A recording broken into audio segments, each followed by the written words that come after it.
Pas 2 vitesh pothuajse gjysma e premtimeve të dhëna të qeverisë kanë një farë progresi, por mesatarisht vetëm 1 në 5 premtime është realizuar plotësisht. Konkretisht, 18% e premtimeve janë realizuar plotësisht, 30% janë në drejtim të përmbushjes, 39% nuk tregojnë progres, 6% lëvizin në drejtim të kundërt.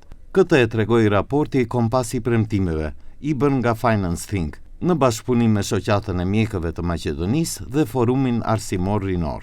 Именно секторот за образование напредува со силна динамика, макроекономските индикатори ветувања се со задоволителна слика, здравството и политиките за млади бележат умерен напредок, додека социјалните политики системски заостануваат, а родовата еднаквост веќе 2 година поред нема ниту едно реализирано ветување од оние кои што се дадени.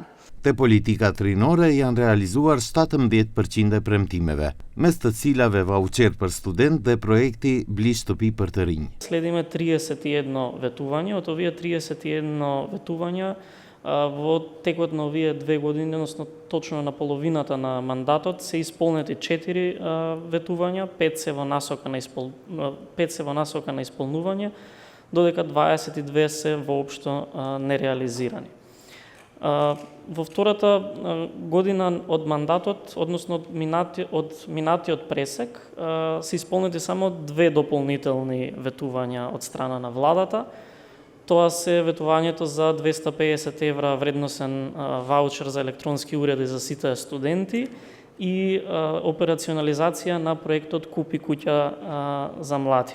Në shëndetësi janë realizuar vetëm 13% e premtimeve, ndërsa 71% ende nuk kanë filluar. Кај днес се забележани видливи резултати во неколку области, како што е процесот на дигитализација на здравствените услуги, понатаму пристапот до специјалистичките здравствени услуги, намалување на листата на чекање, интеграцијата на различните нива на здравствена заштита, реформските процеси на примарното здравство кои што паралелно треба да се одвиваат со реформите на болничкиот систем. Raporti konkludon se do të jetë e vështirë që të gjitha premtimet të përmbushen deri në fund të mandatit dhe se prioritetet qeveritare jo gjithmonë përputhen me nevojat e qytetarëve. Gjithashtu, në raport thuhet se procesi eurointegrues i shtetit mbetet i bllokuar për shkak të ndryshimeve kushtetuese të pamiratuara.